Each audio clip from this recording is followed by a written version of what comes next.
There's a hazard that millions of workers face every single day, but it often flies completely under the radar. It's invisible. It's silent. But its effects, they are devastatingly real.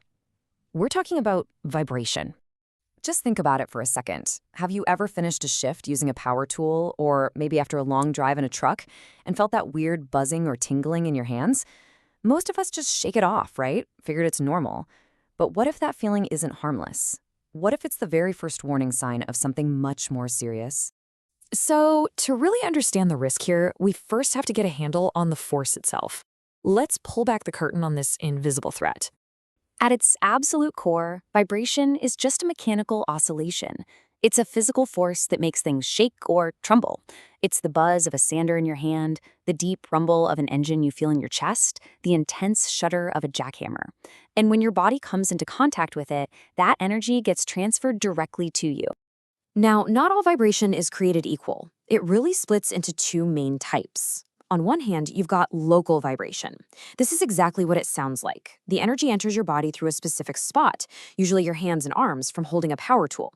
Then, on the other hand, there's general vibration, and this is the kind that affects your whole body.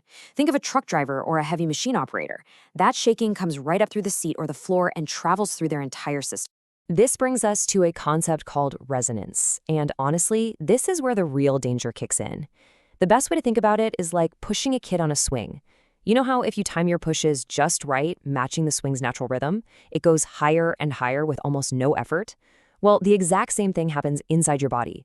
When the frequency of that tool or machine matches the natural frequency of your organs or your limbs, those vibrations get amplified, causing way more stress and damage. And what's wild is just how specific this gets. Different parts of our body vibrate at their own unique frequencies. For example, a low hum, around 4 to 6 hertz, can resonate with your entire torso. Crank that up to between 20 and 30 hertz, and it can directly affect your head, making you feel disoriented. Get up to 60 to 90 hertz, and even your eyeballs can start to vibrate in resonance, which can affect your vision. So this isn't some vague shaking. It's a very targeted physical force. So what happens when your body is hit with these amplified forces day after day? Well, it starts to wear down. This invisible threat has a very visible and often very painful breaking point. So what's actually going on inside your body? Well, it's kind of like a chain reaction.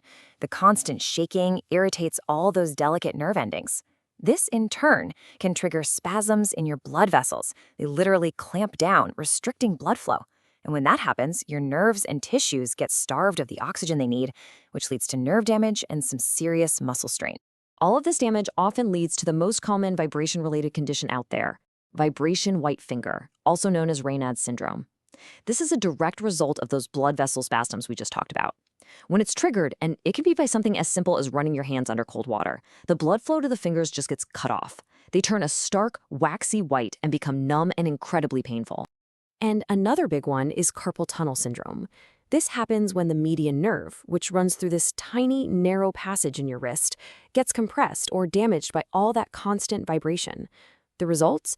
That classic numbness, that awful pins and needles feeling, or even a burning pain that can make simple things feel impossible. And please, don't make the mistake of thinking this is some rare or minor issue. To really get the scale of the problem, just look at this number. This is from Russia in 2019. Vibration disease accounted for a staggering 42.7% of all diagnosed occupational illnesses. Let that sink in. That is nearly half. This is one of the most widespread health crises in the workplace, period. The impact this has on a person's life goes way beyond the job site. We're talking about losing the ability to do fine motor tasks we all take for granted, like buttoning a shirt or tying your shoes. It means a loss of grip strength, which makes your job even more dangerous. It's that deep, aching pain that wakes you up at night. And for folks exposed to that whole body vibration, it can even lead to things like herniated discs and chronic vision problems. Okay, that was the bad news. The good news is that these conditions don't just appear overnight. There are warning signs. Your body tries to tell you something is wrong. So let's look at what you need to be listening for. So here are 2 really simple checks you can do right now. And I want to stress, these are not a diagnosis, but they can give you a hint about potential circulation issues in your hands. First is the white spot test. Just press firmly on the back of your hand for 5 seconds. When you let go, you'll see a white spot.